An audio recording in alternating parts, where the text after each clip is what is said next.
ये देखिए, अब इसकी नई जड़ें भी ग्रोथ करने लग गई थी। ये वाइट वाइट सी जड़ें नई हैं और जो बिल्कुल ब्राउन सी हो रही हूँ या काले रंग में बदल रही हूँ, उसका मतलब कि उसकी जड़ें वो पुरानी थी और वो गल गई थी। 17 जनवरी 2023। अस्सलाम वालेकुम मेरे दोस्तों, सज्जनों और बेलियों। आज मैं लेमन प्लांट को बड़े गमले के अंदर शिफ्ट करने वाला हूँ। इवन कि ये ऑफ सीज़न है कुछ ऐसे पौधों के लिए जो कि फ्यूचर में दरख्त बन जाते हैं। उनके पत्ते भी तकरीबन इस मौसम में गिर जाते हैं, लेकिन जो पौधे पहले से ही सेटल हुए होते हैं गमलों के अंदर, उनके पत्ते सारे के सारे नहीं गिरते। काफ़ी हद तक पत्ते पौधे के ऊपर टिके रहते हैं और वो हरे रंग के ही रहते हैं, लेकिन नए पत्ते नहीं आते क्योंकि ठंड बहुत होती है। जैसे ही बहार के दिन शुरू होते हैं 15 फरवरी के बाद में नए नए पत्ते आने लगते हैं, नई नई टहनियाँ बनने लगती हैं, पौधे के ऊपर कलियाँ और फूल भी बनने लगती हैं।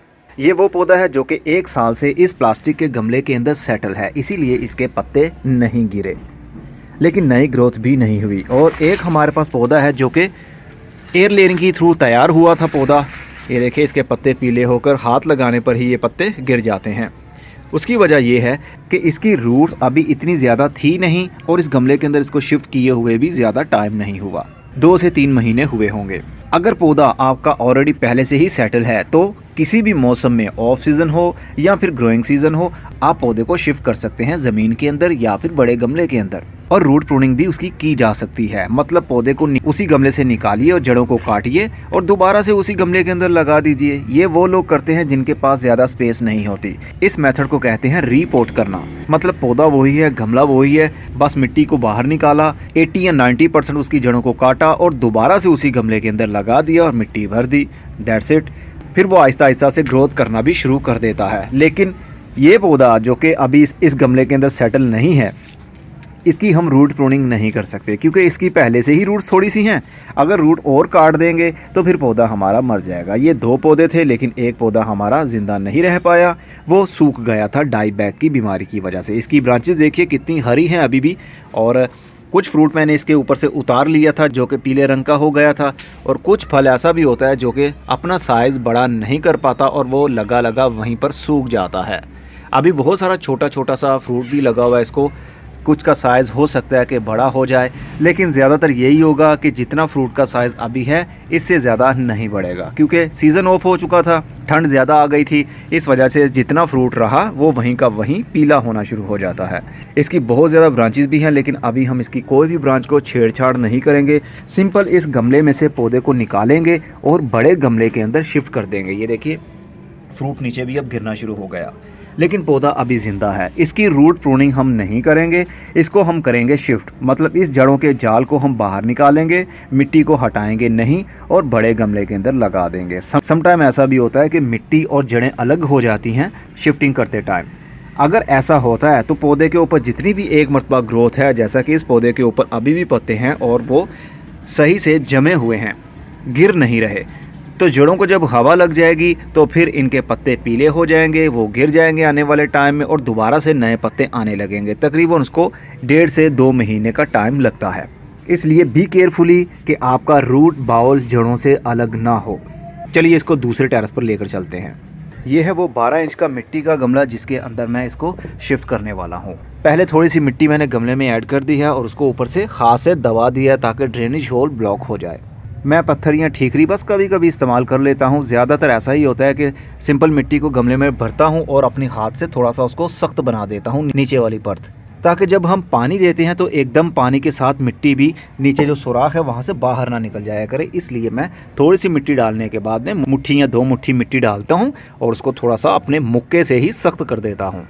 मैं हर पौधा ऐसे ही लगाता हूँ, कभी भी ऐसा नहीं हुआ कि मैंने पानी दिया हो और गमले के बॉटम होल से पानी के साथ साथ में मिट्टी भी बाहर निकलकर फर्श गंदा करे। अब इसके अंदर हम इस पौधे को शिफ्ट करेंगे। शिफ्टिंग करते टाइम कोई भी खाद आपने मिक्स नहीं करनी, अगर कर भी लें तो भी चलेगा, कोई प्रॉब्लम की बात नहीं होती। लेकिन जब हम कलमे लगा रहे हो तब हम खाद का इस्तेमाल नहीं करते। ये देखिए, अब इसकी नई जड़ें भी ग्रोथ करने लग गई थी। ये वाइट वाइट सी जड़ें नई हैं और जो बिल्कुल ब्राउन सी हो रही हूँ या काले रंग में बदल रही हूँ, उसका मतलब कि उसकी जड़ें वो पुरानी थी और वो गल गई थी। अब इसको ज़रूरत थी बड़े गमले में जाने की। चलिए अब इसको बहुत प्यार से हम बड़े गमले में लगाते हैं। ये ग्राफ्टेड पौधा नहीं है क्योंकि इसको एयर लेयरिंग के थ्रू तैयार किया है, इसलिए जितना मर्जी एरिया मिट्टी के नीचे दब भी जाए तो भी कोई प्रॉब्लम नहीं है। और जड़ वाले एरिया से भी कोई अगर टहनी बाहर निकलती है तो उस टहनी को भी उतना ही फ्रूट लगेगा जो कि ऊपर वाली टहनियों को लगेगा। मैं तो यही सजेस्ट करूंगा, अगर आपने गमलों के अंदर गार्डनिंग करनी होती है, मतलब फलदार पौधे लगाते हैं, तो शिफ्टिंग के टाइम ज़्यादा खाद ना ऐड करें मिट्टी के अंदर तो ही अच्छा रहेगा। जैसा कि मैं कोई भी खाद मिट्टी के अंदर ऐड नहीं कर रहा हूँ। जब इसकी रूट्स तकरीबन 1 से 2 महीने के अंदर अंदर सेटल हो जाएंगी इस गमले के अंदर, तो फिर मैं इसके अंदर खाद ऐड कर सकूँगा।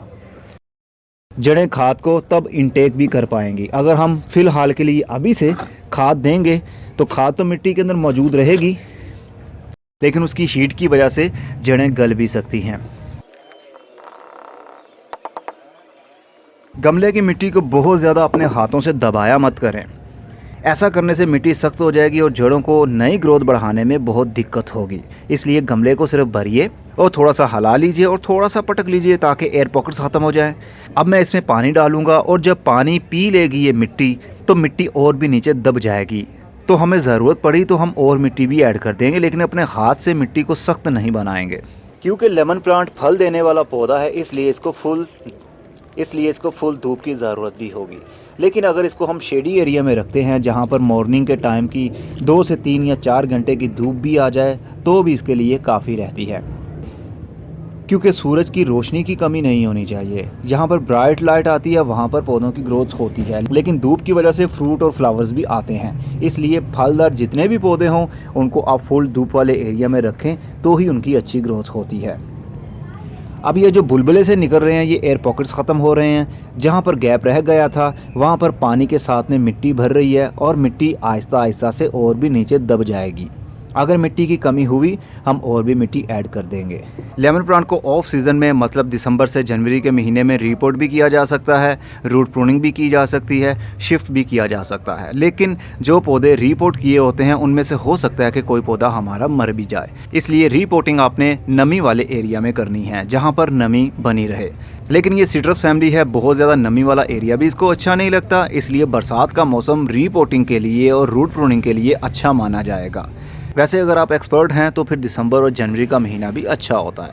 अक्सर नर्सरी पर हमें ऐसे मौसम में ही इन्हीं महीनों में ही पौधे गाची में बांधकर पराली के अंदर लिपेटे हुए मिलते हैं, जिनके ऊपर बहुत सारा फ्रूट भी लगा होता है। लेकिन जैसे ही हम घर लेकर आते हैं 1 हफ्ता या 2 हफ्ते के बाद सारे पत्ते भी गिर जाते हैं और फ्रूट भी पीला होकर गिर जाता है। तो एक मरतबा ग्रोथ तो रुकेगी ही जब रूट प्रूनिंग की हो। पहले वो पौधे ज़मीन के अंदर लगे हुए थे और उन्होंने काट कर छोटी सी मिट्टी का बाउल बनाकर उसमें लाकर नर्सरी पर शिफ्ट कर दिए, तो वहाँ से हम ख़रीद लाए और एक मरतबा इसकी ग्रोथ रुकेगी। फरवरी का महीना जैसे ही आएगा तो इसके नए नए पत्ते दोबारा से आने लगेंगे। तब तक आपने इसको ओवर वाटरिंग नहीं करनी क्योंकि इसकी जड़ें अभी कटी हुई थी। इस पौधे की जड़ें कटी हुई नहीं है क्योंकि आपको मैंने दिखाया वो नई ग्रोथ कर रही थी। जो आजकल नर्सरी से आपको पौधे मिलते हैं गाची के अंदर लिपेटे हुए, पराली के अंदर लिपेटे हुए, उसकी बात कर रहा हूँ। उसको अगर आप बहुत ज़्यादा पानी देते रहेंगे तो जो जड़ें गली हुई हैं वहाँ पर फंगल इन्फेक्शन हो जाएगा और आपका पौधा पूरा सूख जाएगा, नई ग्रोथ नहीं कर पाएगा। इसलिए हल्का हल्का सा पानी दे, जब ऊपर वाली मिट्टी आपको खुश्क दिखे तभी आपने पानी देना है। तो 15 फरवरी के बाद में नई ग्रोथ भी शुरू हो जाएगी। होपफुली शिफ्टिंग रीपोर्टिंग के बारे में आपको पता चल गया। फिर मिलेंगे, खुदा हाफिज़।